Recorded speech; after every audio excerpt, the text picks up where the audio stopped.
about, for example, the Indian Home Affairs Minister and his alleged involvement in these crimes in Canada. That was not released in Canada, however.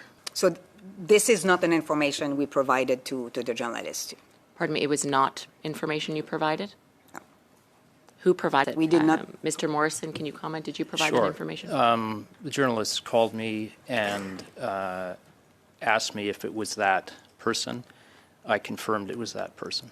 This is a journalist who's written extensively on this topic. Mm-hmm. A journalist that has various sources. Mm-hmm. He asked me if that was one of the people, and I confirmed that it was.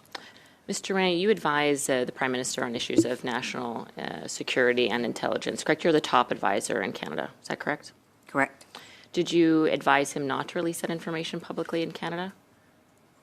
So we worked with the Prime Minister and the different ministers in terms of their public statements, and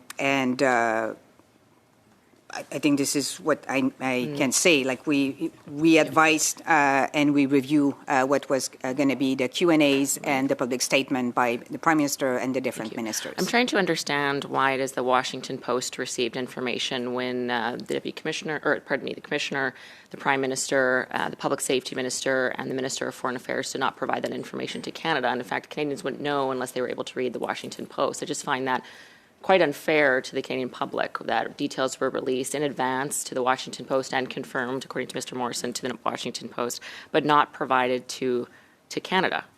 Don't you find that odd?